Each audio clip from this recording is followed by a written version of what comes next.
Hola, mis queridos hermanos y hermanas, bienvenidos a la segunda parte del estudio de Ven Sígueme de esta semana. Estamos estudiando las secciones 124 y 125, son solo dos, pero como les dije, la primera es muy larga y continuamos con esa y vamos a ver, creo que solo un versículo de la 125, realmente poquito. Conversamos ya en la primera parte de algunas cosas, hablamos del templo, hablamos de un hotel.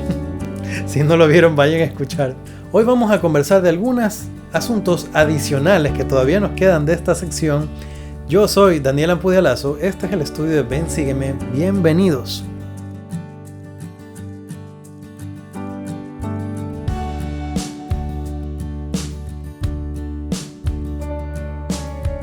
Y contexto no necesitamos hoy, porque ya lo escuchamos en la primera parte, como les decía. Vamos a ir directamente a las escrituras, versículos 51, 52 y 53. Dice: así que, por esta causa yo he aceptado las ofrendas de aquellos a quienes mandé que edificasen una ciudad y una casa a mi nombre en el condado de Jackson, Missouri, y cuyos enemigos se lo impidieron, dice el Señor vuestro Dios. Y el juicio, ira, indignación, llanto, angustia y crujir de dientes devolveré sobre su cabeza hasta la tercera y la cuarta generación, mientras no se arrepientan y me aborrezcan, dice el Señor vuestro Dios. Y os hago de esto un ejemplo para vuestro consuelo. En lo que concierne a todos aquellos a quienes se ha mandado hacer alguna obra y las manos de sus enemigos y la opresión se lo han impedido, dice el Señor vuestro Dios. Ok, yo les mencioné que se les mandó, lo conversamos un poco en la parte 1, a ellos se les mandó construir un templo en Missouri y no se pudo. Se pudo solamente poner las bases del edificio, no se pudo hacer más que el fundamento. Y aun cuando el Señor lo mandó y no se hizo, Él está explicando aquí por qué causa, por qué razón no considera a su pueblo culpable de no haber cumplido con lo que les mandó. Y ya conversamos algo de por qué el Señor nos manda a hacer cosas que a veces no podemos hacer. Lo conversamos en la primera parte y hablamos ya algo de ello ahí. Así que si no lo han visto otra vez, regrésense a la primera parte. Pero continuando con ese tema, aquí el Señor nos da un poco más de luz. Como lo habíamos hablado, el Señor nos pide hacer cosas, a veces cosas que Él sabe que no podremos hacer. Sin embargo, Él nos conoce los deseos, conoce las intenciones de nuestro corazón, sabe si tenemos la intención o no de hacer algo. El Señor es muy claro aquí. Si Él nos manda a hacer algo y no lo pudimos hacer por causa de cosas que están ya fuera de nuestro control, Él lo considera como que guardamos el mandamiento. Y esto me puso a pensar en ciertas personas. No quiero que escuchar esta escritura sirva de excusa para personas que no quieren realmente hacer las cosas o que dicen que sí quieren pero que hay realmente excusas de por medio. Habrá por ahí algún chico que dice: bueno, yo sí quería salir a la misión, pero mi abuelita me extraña mucho. Pero va a haber casos donde esa abuelita lo único que tiene es a ese jovencito y realmente no hay quien más cuide de esta persona. Habrá casos y habrá casos. Habrá casos donde es verdad, no se podía cumplir a pesar de que había el deseo, a pesar de que se quería. Y habrá casos donde nuestras excusas podrían ser muy oportunas para, entre comillas, salvarnos la campana. Cuando nosotros no hacemos caso o ponemos excusas para hacer las cosas de Dios, a veces lo tenemos como que yo soy bien. Se me ocurrió una idea, ya sé qué voy a hacer para salvarme de eso, para quitarme ese problema de encima. Pero recordemos que los mandamientos son para nuestro bien, son para ayudarnos, son para bendecirnos. Entonces, realmente no es que me va a ir mejor o que me va a ir bien si yo me zafo de algún mandamiento, de alguna responsabilidad que tengo ante Dios. No va a ser de beneficio. Pero como les decía, esta escritura, y fíjense que estamos hablando de las dos cosas. Esta escritura nos está hablando de que el Señor conoce, sabe. Si de verdad no lo pude hacer porque los enemigos de la iglesia no lo permitieron y fue tenaz la persecución y fue difícil, Por más que se intentó, no se pudo. Eso es una cosa. Poner excusas, inventarme algo, eso es otra cosa. Eso no es de lo que el Señor está hablando. Y haremos bien en darnos cuenta de cuándo es una cosa y cuándo es la otra. Hay hermanos a los que se visita, se les enseña, se les dice, y por más que la persona hizo lo que más pudo, el hermano o la hermana nunca quiso volver a la iglesia. Se cumple.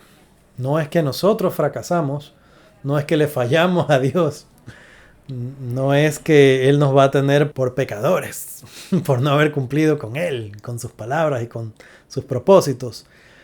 Simplemente Él entiende, Él sabe.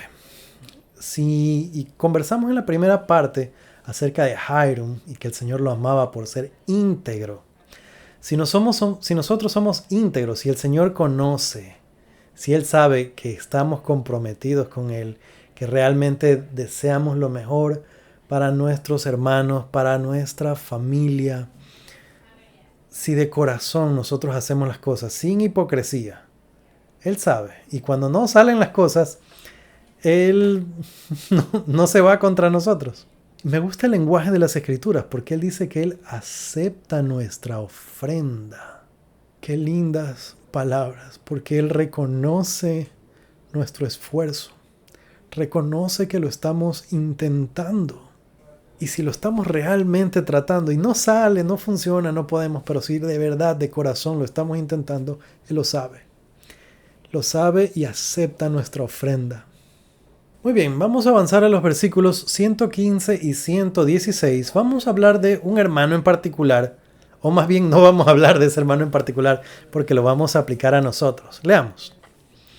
Y además, de cierto os digo que si mi siervo Robert de Foster quiere obedecer mi voz, constrúyale una casa a mi siervo José, de acuerdo con el contrato que ha concertado con él, según las oportunidades que de cuando en cuando se le presenten. Arrepiéntase de toda su necedad y vístase de caridad y cese de obrar el mal y deseche todas sus palabras ásperas. Les leí el 115 solamente para que tengan una idea de la persona de quien estamos hablando, pero quiero enfocarme realmente en el 116. Como ven, es un hermano al que se le dice, bueno, trabaje, construya la casa para mi siervo José, como lo habían... Es un hermano que estaba allí. Y por lo que vemos, tenía sus cualidades, tenía sus capacidades, tenía sus defectos. Se le manda a arrepentirse de toda su necedad. ¿Cuántos de nosotros no hemos escuchado de alguien más que nos dice necio? Vístase de caridad. Entonces ya tenemos dos consejos. Arrepiéntase de toda su necedad. Y muchos de nosotros, te estoy confesándoles, muchos de nosotros tenemos de qué arrepentirnos. Arrepiéntase de toda su necedad. Vístase de caridad. Tercero, cese de obrar el mal. Cuarto, deseche todas sus palabras ásperas. Yo no sé por qué, pero cuando estaba leyendo esta sección, este versículo saltó enseguida y yo dije, pensé para mí, tengo que hablar de esto, porque me vinieron tantas ideas. Y lo que me vino no es que este hermano sea así, es que la mayoría de nosotros tenemos de qué arrepentirnos. El Señor es claro, el Señor es directo y nos da esta lista de cosas. Obviamente se las dio a Él, pero reconozcamos en nosotros estas cosas. ¿En qué ocasiones hemos sido necios? ¿O en qué tipo de cosas somos necios? ¿Para qué cosas somos necios? Y esto viene por dos lados, porque la semana pasada estábamos aprendiendo este versículo de que los que claman transgresión son siervos del pecado. Hablamos bastante de eso. Si se lo perdieron, regrésense por ahí. Esa parte, ese versículo es uno de mis favoritos de las Escrituras. Yo sé que les digo eso a cada rato, pero es que de verdad hay bastantes versículos que me encantan. Cuando nosotros le decimos necio a alguien más, bien puede ser que el necio sea uno mismo.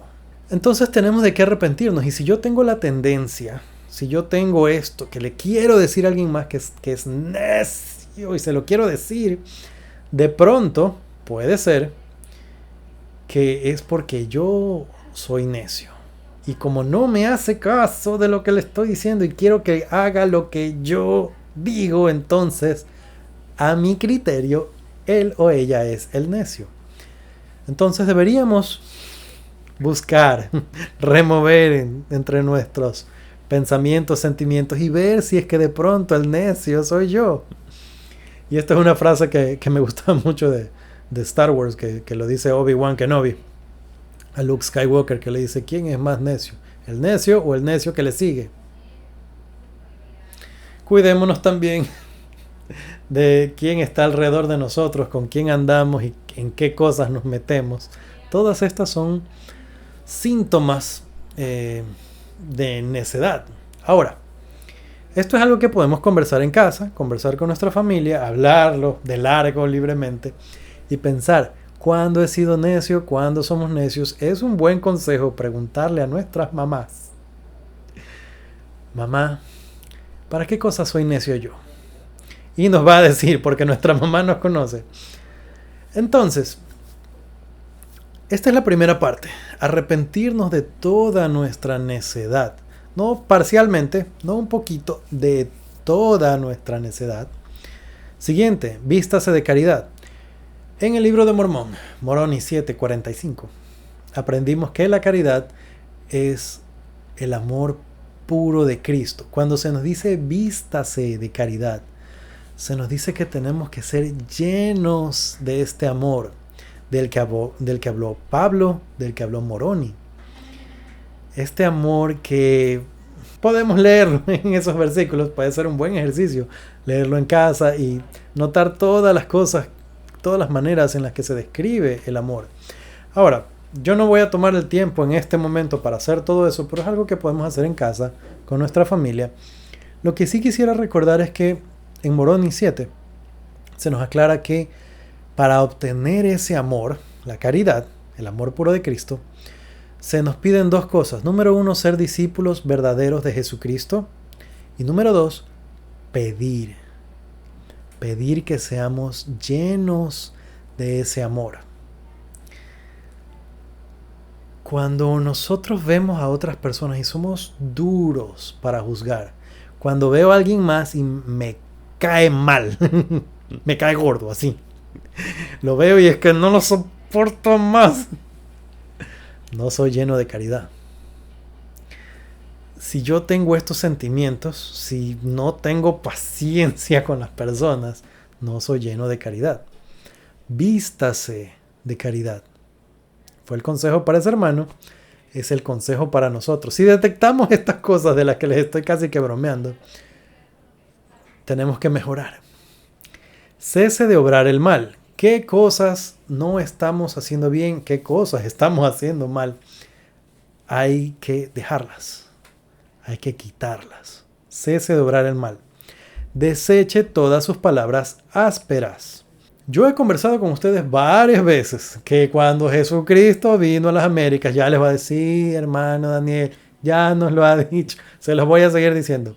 Cuando Jesucristo vino a las Américas, enseñó quién era Él, su testimonio, el bautismo, y de ahí nos dijo: dejen de pelear, dejen de contender. El padre de la contención es Satanás.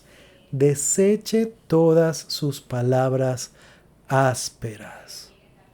No hablemos con insultos. Mi mamá, cuando éramos niños y empezamos como niños, yo y mis hermanos, a molestarnos, nos decía: no adjetivos descriptivos, no, calificativos. Y nosotros: ¿qué es eso, mami? Que no se insulten.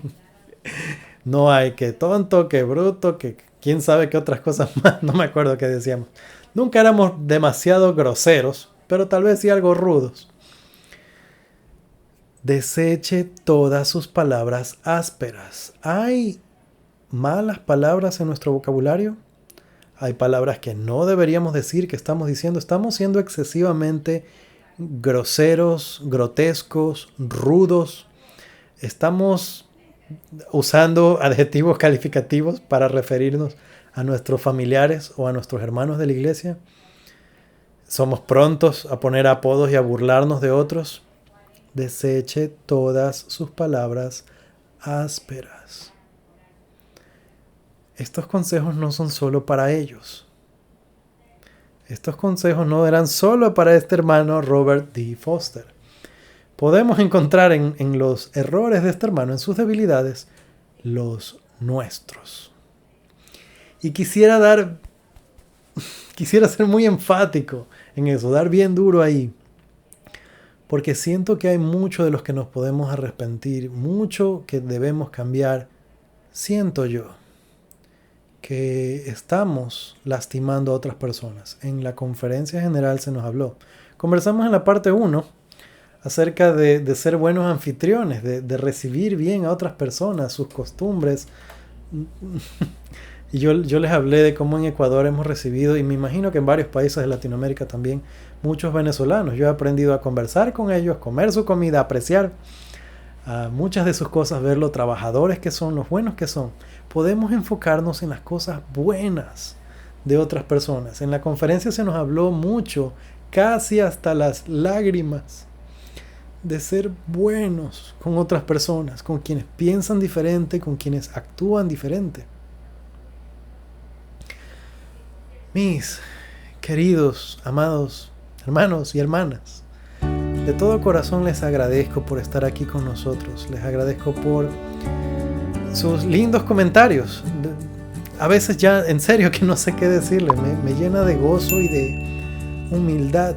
Lo buenos que son conmigo y con mis hermanos. Las lindas palabras que tienen para nosotros. Les estoy muy agradecido. Y como se los dije, sin ustedes nosotros no somos nada. Conmigo será hasta la próxima.